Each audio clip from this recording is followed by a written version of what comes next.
Discover the truth. Is psychological warfare manipulating you? Probably already seen this video.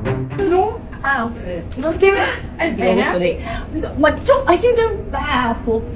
Yeah, it tugged at your heartstrings, didn't it? Yes. You fell for it just like your parents fall for every other video on Facebook.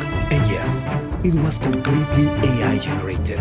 And that right here, that's psychological warfare in action, and it has to do with the government control and keeping you as part of this great unthinking mass. Let me explain. That endless scroll you do on social media is not because you are bored, it's actually engineered. There are teams of psychologists, data scientists, and behavioral experts whose entire job is to keep you glued to your screen. They study your brain patterns, your emotional responses, your psychological triggers, all to make sure you can't look away. How do they do that? With algorithms. So what exactly is it? Think of it as an incredible smart digital assistant that's watching everything you do online and making decisions about what to show you next. But unlike a human assistant, this one never sleeps, never forgets, and processes millions of data points about you every single day. Now, TikTok's algorithm is probably the most addictive one ever created. It's built around the For You page, and it uses three main signals to decide what videos to show you. First, it tracks every single interaction you make. How long you watch a video, when you pause, when you scroll past, when you like, share or comment.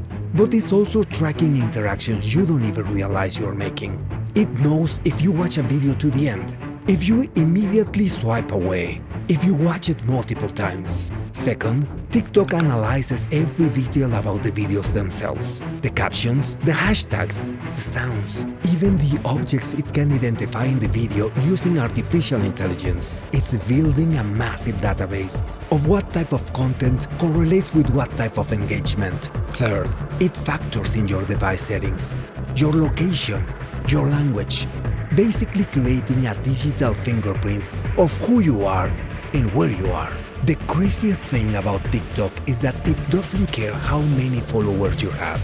It will push you any video to millions of people if the algorithm thinks it will get engagement. That's why you can go from 0 followers to viral overnight. X is maybe the most insidious because it's designed around amplifying whatever gets the strongest emotional reactions.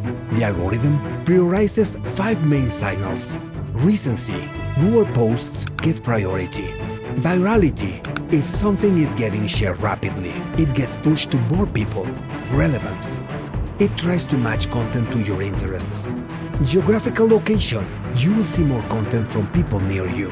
And personal interests, it builds a profile of what you care about, based on what you engage with. And get this one has learned that controversial, divisive, and emotional charging content get the most engagement. So that's what it shows you more of. The angrier a tweet makes people, the more it gets shared, and the more the algorithm pushes it to even more people, just like the kangaroo post. Even single interaction you have is feeding a machine that's getting better and better at predicting and controlling your behavior.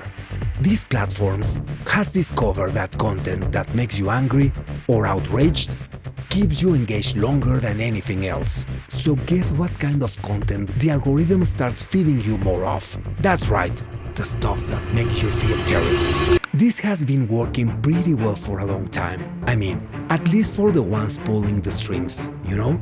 But then they discover something that works even better, and that is the short-form content. You know, those 15 to 30 seconds videos that seems harmless enough. But here's what's really happening when you watch them. Your brain isn't designed to process information that quickly. When you are consuming bite-sized pieces of content at lightning speed, you don't have time to think critically about what you're seeing. You just react emotionally. And that's exactly what these platforms want. A research from the Oxford Internet Institute shows how this works. They discovered that false information spreads 6 times faster than the truth on social media. Why? Because fake news is often more emotionally charged, more outrageous, more designed to trigger an immediate response, and our brains are wired to pay attention to danger and drama. Like, think about it. When was the last time you saw a viral video about something calm and reasonable? Probably never, because calm and reasonable doesn't make you stop scrolling. But outrage, fear, anger, that stops you dead in your tracks. The algorithm has learned that it can make you feel something intense. Anything intense, you'll keep watching. And the easiest way to make something feel something intense is to show them something that threatens what they care about. This is what researchers call algorithmic radicalization. The platform slowly pushes you around more and more extreme content because extreme content gets extreme reactions.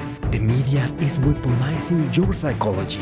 Fake news is one thing, but real news organizations that have figured out how to package information in ways that manipulate your emotions, well, you are in trouble here. The traditional news model is broken.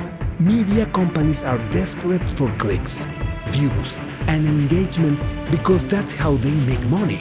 So they started using the same psychological tricks as social media platforms. They've discovered that fear sells better than hope. The conflict sells better than cooperation. That outrage sells better than understanding.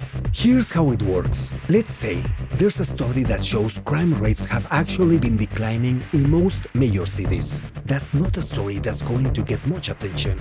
But if you focus on one particularly violent crime, blow it up, make it seem like it's happening everywhere, suddenly you got a story that people can't ignore. This is called the fire hose or falsehood technique. Not necessarily spreading lies, but flooding you with so much information, so quickly, from so many angles, that you can possibly process it all rationally. You just get overwhelmed and start reacting emotionally. During election seasons, media outlets discover that covering politics like a sport, focusing on who's winning, who's losing, who's fighting with whom, gets way more engagement than actually explaining policy differences. So that's what they do. The media is essentially turned into an emotional manipulation machine. They know exactly which stories will make you angry enough to click, scared enough to share, outraged enough to comment, and they feed you a steady diet on exactly that content. And why? Simple. Control. The manipulation is real. Terrifying, isn't it? And we figured all this out thanks to a simple video of a kangaroo trying to board a plane. If you like this video, hit that like and subscribe button. I've got more to tell you.